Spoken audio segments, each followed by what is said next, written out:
Hello, hello, hello mga bebe loves! Pumunta pala ako sa King Bean para kumain. 7 p.m. na ng gabi, ngayon pa lang ako kakain sa buong araw ko. Kaya sobrang nagugutom na talaga ako. Dito ito sa Catbalogan mga bebe loves. Isa ito sa mga masasarap din na kainan. So nandito na tayo sa loob, mamimili muna ako ng orderin. Di ko gusto kumain ng karne, kaya nanggahanap ako ng something na isda naman. Kasi kahapon, medyo masamang pakiramdam ko, masakit ang ulo ko, parang na-high blood ata ako. Kasi sunod-sunod ang aking kain ng karne. Honey glazed salmon ang in-order ko. At order din ako ng favorite ko ang kainin dito, ang Silvanas. Ayan, madaming mapagpipilian ng mga flavors. Okay, magbayad na muna ako. Ay, nagbayad na pala ako. Sukli na lang pala ang kukunin ko at ang number. Ayan, nandito ng sukli ko. So, hanap na ako ng mapupwestuhan. Naku, dito sana ako pupwesto sa baba kaso occupied na lahat ang tables. Kaya sa taas na lang ako pupwesto. Tara, akyat na tayo. Sa pag-akyat ko, may nadaanan akong lalaki na nakaupo. Staff yata ng King Bean. Naglalaro ng cellphone niya.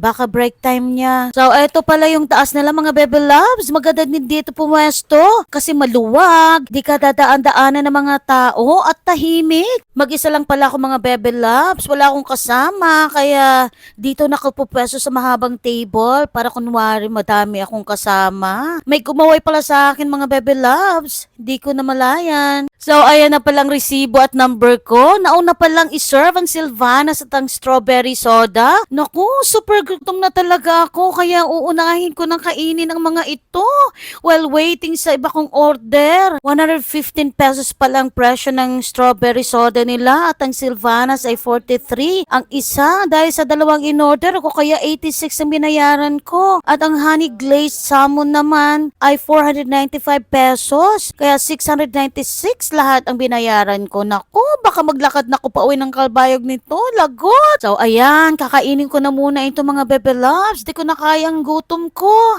Hay, ang sarap talaga ng Silvanas. Isa ito sa mga gustong-gusto kong bilhin dito. Para kasi siyang ice cream sa loob. Pero, syempre, hindi ako araw-araw kumakain ito. Kasi ang sugar level natin, baka tumaas. Naku, kasi matamis siya. Sing tamis ng pagmamahal niya.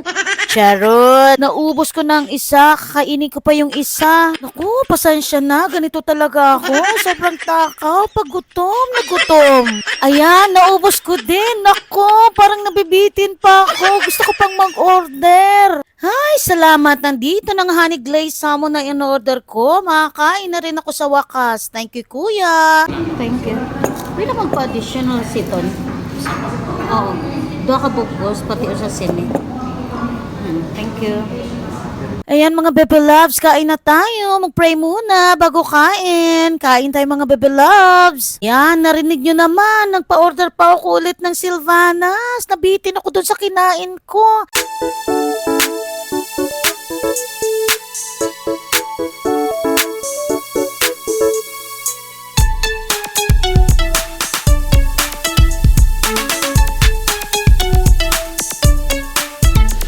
Yan, nandito na yung additional order ko. Ayan, simut sarap ako sa juice. Nagigigil talaga ako dito sa cherry. Ayaw matanggal sa pag-inom.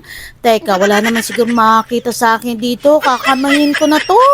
Pinapahirapan pa ako eh. Pwede namang ganyanin.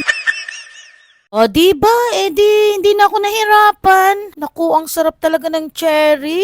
Naku, may uubusin pa pala akong juice. Ang in-order ko kanina na additional. Nabubusog na ako mga bebe love. Sumisikip na ang pantalon ko. Sumakit na rin ang ulo ko sa kabusugan. Ano ba yan? Pero kailangan kong ubusin to, no? Kasi sayang naman yung pagkain. OMG, di ko na talaga kaya. Hinga muna akong sandali. Hinga muna ako ng malalim. Okay mga bebe loves, hanggang dito na lang. Thanks for watching. Babush!